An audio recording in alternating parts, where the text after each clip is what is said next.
আমি সিট বেল্টও লাগাইতে পারতেছি না।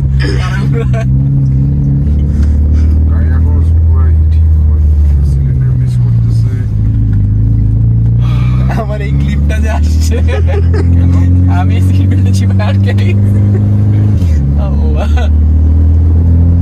আমরা আজকে সকালবেলা বের হয়ে গেছি একটা ইভো 10 নিয়ে বের হয়ে, মানে একটু টেস্ট ড্রাইভের জন্য নাকি রিফ্রেশমেন্টের জন্য বের হয়ে গেছি।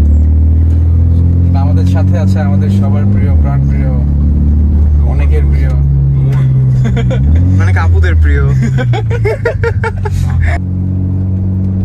গাড়ির তেল একটা অনেক বড় জিনিস, মানে একবার যদি খারাপ তেল পড়ে না, গাড়ি মিস ফায়ার করবে, গাড়ির সিলিন্ডার মিস হবে, গাড়ির বারোটায় বেজে যাবে।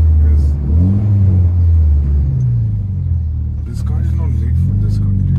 It's fuel, it's supposed like grading হিসাবে চিন্তা কর, কানাডা মালয়েশিয়াতে এটা fuel grading ইভো থাকে হচ্ছে 91, আমাদের বাংলাদেশে আমরা ম্যাক্স গেলে পেয়ে হচ্ছে 85, তাও পাই না, তাও সুন্দর।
আসলে অনেক ভাঙা ছিল, টু বি অনেস্ট, আসলে অনেক ভাঙা ছিল। যেখানে যে লো ওই ভাঙাতে গেলে সাইডের মানে সাইড স্কার্ট যেগুলো, আমার স্কার্ট ভাঙবো, আমার রিলস ভাঙলে আমার সমস্যা, আমার রিলসে কিছু একটা স্ক্র্যাচ খেলে আমার বোম ভেঙে যাবে।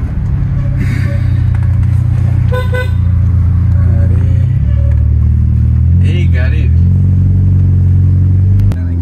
মানে একদম 4B11T আরেকটা ছিল জাস্ট তোর normal Mavic engine. I'm not sure about Lancer, but 4B11T is basically for Evo generator.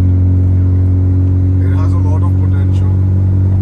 Of course, the Japanese এটাকে build করছে বলতে গেলে so you can easily do rallies. Like this is a full-on rally car. Lancer, ওটা হচ্ছে সরকারি। আর Evo হচ্ছে no offense, this is a rally championship car. আমাদের অনেকের ধারণা এই যে Evo 10 যেটা আছে এটা ল্যান্সার একদম সেম গাড়ি। আদৌ কি সেম গাড়ি না? একটা 1200 থেকে 1300 সিসি, একটা 2000 সিসি। আবার অনেকে আছে বাংলা কথা বলতে, এর থেকে বাংলা আর কিছু বলতে পারবো না। ল্যান্সার হচ্ছে ফ্রন্ট হুইল আর এগুলো হচ্ছে অল লিটার। এটা কিন্তু আপনার